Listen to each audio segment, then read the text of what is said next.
be able to push yourself, because I'm a strong believer that if you're not living here, if you're living here on the earth and you're not living on the edge, you're taking up too much room. That means you're not fighting hard enough for your dreams. So you have to push yourself. How many of you are ready to push yourself? Let me see your hands. All right, that was pretty much everybody. I made my first million, like I said, at 14 years old. Why? Because I did what came natural to me. When I was on the Monique show last night, she said, how do you make millions of dollars? How do you receive a doctorate at 21 years old? I said, it's rather simple. You have to find what God puts you here to do. The two most important times in anyone's life is when we were born and when we find out why we were born. What did God put you here to do? How many of you know what God put you here to do? We got some hands, good. I had a guy, he was 75 years old, he called and he cussed me out. He said, Farrah Gray. I said, yes. He said, I've been working all my da-da-da life, that was the cuss words.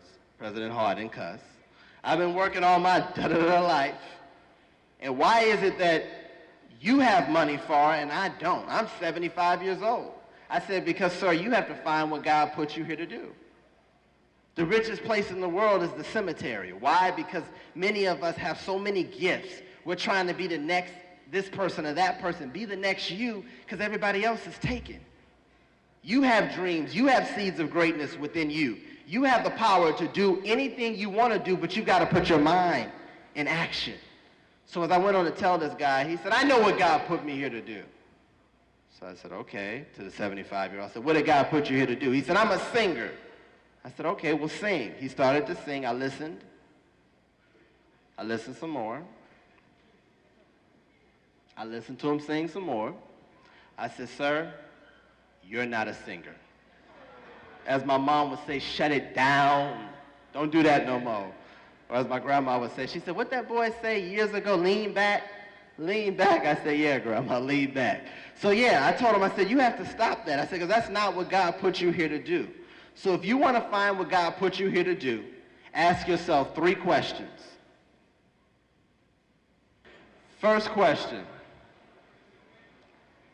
what comes easy to me but harder to other people? These are the 3 questions you have to ask yourself. What comes easy to me but harder to other people? What do I mean by that? What is it that you're good at doing that can't nobody else do? What is it that you're good at doing that nobody else can do it just like you? That's the first question. He's already ready to tell me. Second question. What would I do and do it for free? What would I do and do it for free? I'll take the whole bag. Thank you. Yeah, thank you. What would I do and do it for free? That's a tricky question, because how many of you know at least one adult that hates their job? And if you work for the university, keep your hands down. Here's the problem. Many times we grow up and we hate our jobs. That's a decision we made. When I say what did God put you here to do, that's what's going to make you the smartest, the wealthiest, and the best in the world at what you do. What do I mean? Okay. How many of you have dogs? Okay. How many of you like dogs? Okay. Let me ask you all a question. Do dogs like bones? Dogs don't like bones, they like steak. They settle for bones. That's all they can get out of life. So you have to ask yourself every day, what am I settling for? Don't get into a job that you hate. Dream big. There are 196,940,000 square miles to the planet Earth. Possibility and opportunity is everywhere, but you have to see it. You have to step up and get ready for your success. Third question. This one's important. Giving back. How can I give back.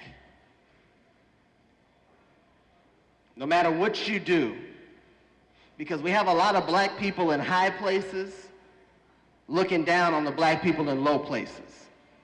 My grandmother taught me you should never look down on anyone unless you're pulling them back up. And that's your responsibility as a brother, is to pull your brother with you. There's space and there's room for all of us to walk into the door. That's what President Barack Obama did. By him becoming president, he made sure to give back to us in such a way that our dreams no longer had any limits or a ceiling. Because honestly, our parents were kind of lying to us for a long time. They were telling us, you know, you can be successful, you can be anything you want to be, but in the back of their mind, they were saying, you can't be president. But now we can be president. We have a president who looks like us. What does that mean? That means that anything that you put your mind to is possible. But you've got to dream big. I'm the only African American to make $1 million by the age of 14 years old who wasn't in entertainment or had a family connection. I had to dream big. I had everyone telling me what I couldn't do, what wasn't possible. I wouldn't be successful.